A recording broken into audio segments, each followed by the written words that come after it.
I've been standing in my living room more than once lately, just pausing for a moment and noticing how quiet it is.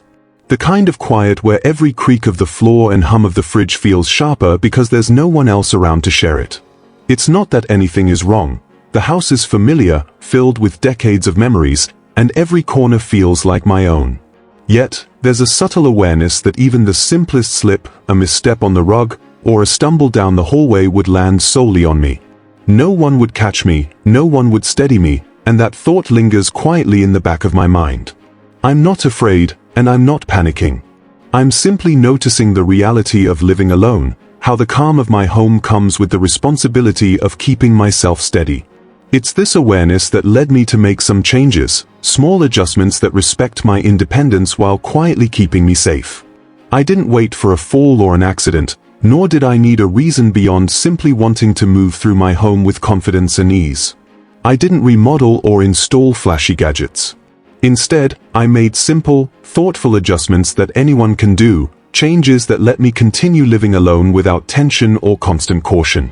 They're the kinds of changes most people overlook until something goes wrong, but once in place, they quietly reshape how you move, rest, and live. These are the everyday adjustments that bring peace without taking away freedom, the kind that let a home feel like a partner instead of a challenge. So, let me walk you through them. Here are the 10 safety changes I actually made. 1. I improved the lighting where I walk every day. I started noticing that even in the middle of the day, some corners of my home felt dim, as if the light had forgotten to reach them.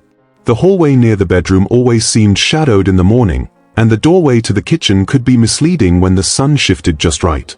It wasn't that my house was dark, really. It was that my eyes, now older, needed a little more help to catch every step, every edge, every threshold. I began adding small, subtle sources of light. A warm lamp in the hallway, a soft night light near the bedroom, a gentle glow along the kitchen counter.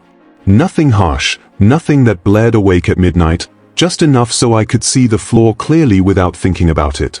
Walking to the kitchen for a cup of tea no longer felt like a calculated effort. I didn't have to glance down constantly or adjust my pace just to feel steady. The change wasn't about preventing a fall or fearing a trip. It was about giving myself freedom to move through the spaces I know so well without second-guessing every step. I noticed how this one simple adjustment made other movements easier too, reaching for a book, stepping into the living room, even pausing to water a plant without tension. I could enjoy the quiet of my home while knowing my footing was solid. For the first time in a long while, I walked confidently, letting my mind wander to thoughts or memories instead of calculating every move. The rooms felt more alive and welcoming, yet completely familiar, and I realized that something as small as improving the light could quietly change the rhythm of my day, giving me calm, steady confidence with every step. 2. I moved everyday items to where my hands naturally reach. I realized that even the simplest tasks sometimes demanded more effort than I wanted to give. Reaching up for the cereal box on the top shelf, stretching for the sugar jar, or tipping onto my toes for a mug felt almost automatic, but my body quietly reminded me it wasn't as effortless as it used to be. I started shifting the items I use daily, my coffee mugs, tea kettle, plates, and even my favorite snacks, down to shelves and drawers that matched my natural reach. It wasn't about making life easier in a lazy sense, it was about respecting my body and keeping myself steady. I noticed how many times I had unconsciously braced against a counter or stretched in ways that strained my balance. By lowering these everyday objects, I removed the subtle negotiations with gravity that happened dozens of times a day. Suddenly, making a cup of coffee or grabbing a plate didn't feel like a mini balancing act. I could move fluidly, confidently, and without the quiet tension that had been creeping into my routines. Even reaching for the kettle felt natural, my hands landing where they were meant to, and my feet remaining solid on the floor. The kitchen felt calmer, less like a place of calculation, more like a space I belonged in without worry. Over time, this small change rippled into other areas of the house. I could grab books from the shelf in my living room, reach for a jacket in the closet, or handle simple chores without thinking twice. My mornings, my meals, my small daily rituals, all became smoother, quieter, and more reassuring. I didn't have to negotiate with gravity for a coffee mug anymore, and in that simplicity, I found a surprising freedom and peace that carried through every corner of my home. Even little adjustments like this made me feel capable again, in control, and confident in my independence. 3. I made the bathroom stable no matter the time of day. The bathroom had always been one of those rooms I used without thinking, but over time, I realized how unforgiving it could be. A wet floor, a slippery mat, or even the tiniest misstep could turn a routine task into a hazard. I began making subtle changes, focusing on stability and predictability. I added a non-slip mat that stayed firmly in place, installed a small grab bar near the shower, and made sure the floor was always easy to dry. Even the placement of my toiletries was adjusted so I didn't have to twist or stretch to reach them. I paid attention to lighting too, adding a soft glow that made it easier to see during early mornings or late nights without shocking my eyes. The key was consistency. I wanted the room to behave the same way every time I stepped in, whether I was alert and awake or just half awake.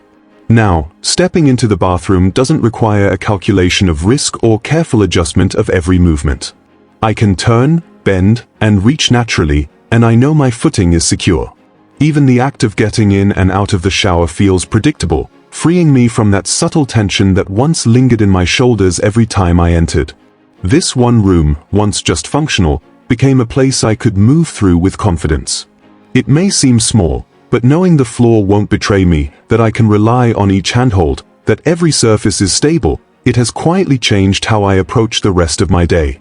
I step out of the bathroom feeling steady, calm, and surprisingly assured, reminded that even in spaces we take for granted, thoughtful adjustments can restore independence and ease.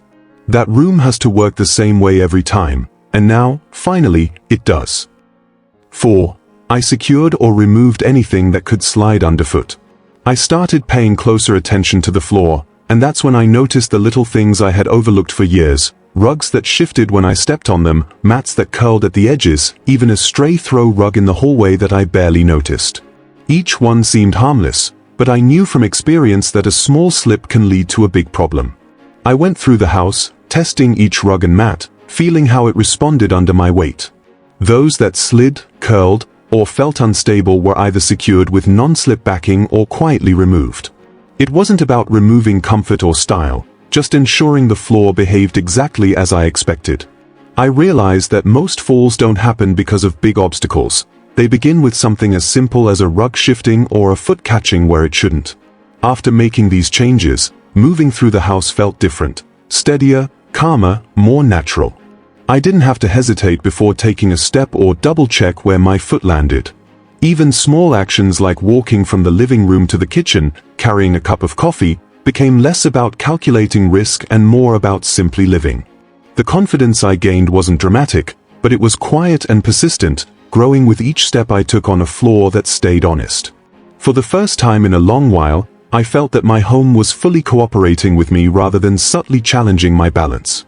Simple adjustments like securing a mat or removing a loose rug gave me a sense of control, letting me move freely and confidently again. It reminded me that safety doesn't always come from big changes. Sometimes it's the little details that make all the difference. I need the floor to stay honest, and now, finally, it does. 5. I set up safe nighttime movement without harsh lighting. Nighttime used to feel a little unpredictable, even in my own home. The path from the bedroom to the bathroom or the kitchen seemed straightforward during the day, but in the middle of the night, when I was still half asleep, every step felt uncertain. I realized that turning on the main lights jolted me fully awake and sometimes left me temporarily blinded by brightness. I wanted a way to move safely without fully waking myself, so I installed soft, low-level lights along the hallways and near the bedroom doorway. These gentle glows gave me enough visibility to see the floor, rugs, and any small obstacles without harsh contrast or glare. I also positioned a small night light near the bathroom entrance, so I could make the trip without stumbling over furniture or slipping on tiles. The difference was subtle at first, but over time it became clear. I could move freely, without pausing to reorient myself, without squinting, without tensing up. Even small nighttime errands, like getting a glass of water or checking a noise outside, no longer required mental calculation of every step. It was as if my home quietly guided me, letting me trust my body even when it wasn't fully alert. I didn't need to brace, shift my weight cautiously, or force myself awake just to stay upright. This small change allowed me to preserve that delicate calm of night while staying safe, blending comfort and security in a way I hadn't expected. Walking confidently while half asleep may seem minor, but it quietly reduced tension in my shoulders, eased my mind, and reminded me that I could rely on my home at every hour. I don't want to fully wake up just to stay upright, and now, thanks to these simple lighting adjustments, I don't have to. 6. I replaced chairs that made standing up uncertain. I began noticing that some of my favorite chairs, the ones I'd used for decades, were starting to feel less reliable. Sitting down was fine, but when it came time to stand, I sometimes had to shift, plant my feet carefully, or brace with my hands against the arms. Even small movements felt like a negotiation between my body and the chair. I realized that when standing up felt uncertain, it subtly affected everything else. Walking across the room, reaching for something on a shelf, even moving around in the kitchen. I decided to replace the chairs that made me pause with ones that felt steady, supportive, and matched my height naturally.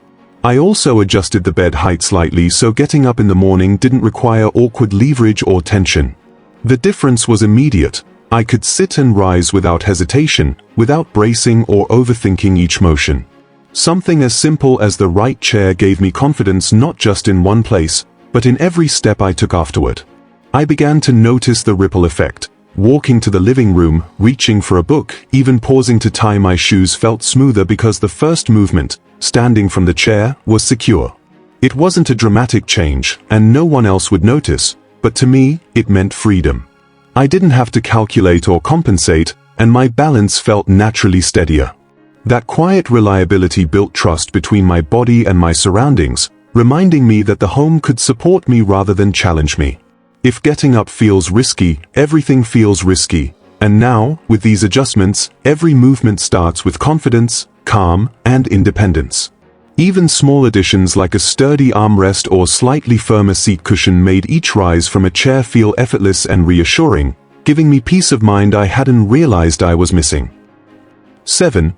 I widened and cleared the paths I walk through the house. I began noticing just how often I was twisting, turning, or stepping carefully around furniture, corners, and doorways. My home had grown cozy over the years, filled with memories and pieces I loved, but some of the arrangements made moving around feel like a subtle obstacle course. Even when I wasn't thinking about it, my body was adjusting, shortening steps, leaning slightly, pausing mid-turn, and I realized that most slips happen not on straight paths, but in these small, often unnoticed turns. I started gently widening the spaces I walked daily, shifting chairs, tables, and small rugs just enough so my steps could flow naturally. I removed obstacles that forced me to twist or step sideways, and I rearranged the furniture to allow a clear, confident line of movement from room to room. The effect was immediate. Walking from the bedroom to the kitchen or moving through the living room no longer required careful calculation or tension in my shoulders. I could step freely, turn naturally, and carry a cup of tea or a book without thinking twice about where my foot landed. Even small changes, like nudging a plant stand a few inches or removing a low coffee table, made a noticeable difference in how comfortable and secure I felt. It reminded me that a home doesn't have to challenge you with its layout, it can support the way you naturally move. I began enjoying walking around the house again, letting my mind wander, pausing to glance out the window, or listening to music without holding myself back. I want to walk naturally, not carefully, and clearing my paths gave me that quiet freedom, turning everyday movement into something calm, confident, and effortless. The home finally felt like it moved with me, not against me. 8. I made the entryway safe for wet shoes and rainy days.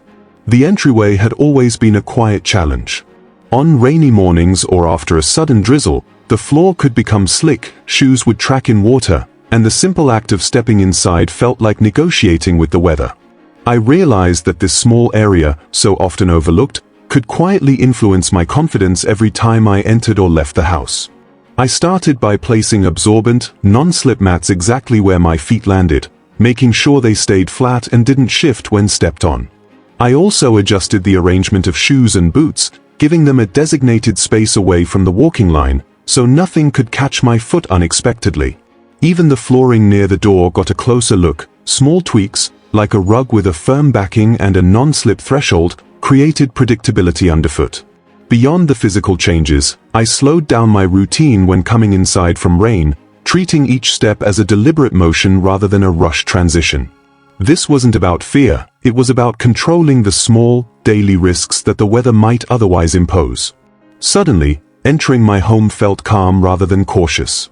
I could wipe my feet, hang my coat, and move into the house without hesitation or worry about slipping. The entryway, once a subtle tension point, became a space that quietly supported me, giving me steadiness the moment I crossed the threshold. I didn't have to brace or guess, and that reassurance carried into the rest of my day.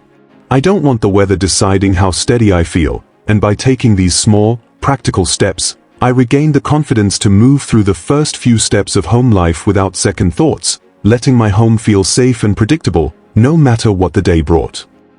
9. I set up a simple way to call for help if I ever need it. Living alone means you carry the quiet knowledge that no one is immediately nearby if something unexpected happens. It's not fear, it's simply awareness. I wanted a calm, practical way to make sure help was within reach, without turning my home into a hospital or wearing a constant reminder of vulnerability. I set up a simple system, a phone within easy reach in key areas, a few pre-programmed contacts for quick dialing, and a small alert device I could carry if I needed to move around outside the house. Nothing flashy, nothing complicated, just a quiet assurance that if something did happen, reaching someone wouldn't require panic or struggle. I discovered how much peace this brought me. The first night I went to bed knowing I could call for help if needed, I noticed my shoulders relaxed, my mind quieted, and even my steps the next morning felt lighter. It wasn't about imagining emergencies or preparing for disaster, it was about removing a subtle mental weight that had lingered without my noticing. I could focus on my routines, my hobbies, and the small joys of living in my own space without the nagging awareness that I was entirely alone. Having this system quietly reinforced my independence instead of threatening it. Knowing it's there lets me stop thinking about it, letting my home remain a place of freedom and calm rather than constant calculation. It's a simple change, but one that builds confidence, supports dignity, and reminds me that living alone doesn't have to mean being unreachable or unsupported. Even the smallest reassurance, a reachable phone, a reliable alert, can transform how you move through your day, quietly reinforcing that your independence and safety can coexist without compromise. 10. What these safety changes gave me back. Making these changes quietly reshaped how I experience my home every single day. It wasn't about fear or preparing for something bad to happen. It was about reclaiming ease, confidence, and trust in the space I've lived in for decades. I move through the house differently now. Steps feel natural, turning corners doesn't make me pause, and even small routines like making tea or watering plants feel fluid and effortless. Each adjustment, from improved lighting to stable chairs, from clear pathways to soft night lights, created a subtle network of support that doesn't intrude, but quietly reinforces every motion I make. I feel lighter walking through hallways, steadier standing up, calmer even on rainy days when the entryway is wet, and assured knowing I can reach help if I ever need it. My home now feels like an ally rather than a challenge, a place that anticipates my needs and respects my independence. I didn't make my home safer because I'm fragile. I did it because I plan to keep living here, fully and confidently, for as long as I can. The real gift isn't just physical security, it's the mental calm that comes with knowing I can trust my environment, the quiet joy of moving freely without hesitation, and the pride of taking control of my own independence. Every small step, every simple adjustment, has compounded into a sense of freedom that I hadn't realized I'd been missing. The house feels steady, the floor feels honest, and my body feels supported.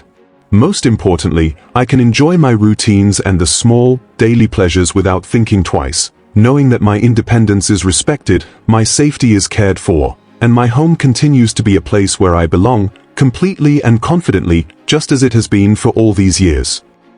If you're living alone, I want to share a quiet thought. Making small safety changes in your home doesn't mean you're fragile or losing independence.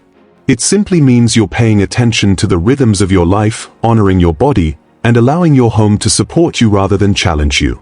Each adjustment, whether it's better lighting, cleared pathways, stable chairs, or a reachable phone, is an act of care, care for yourself, your comfort, and your freedom.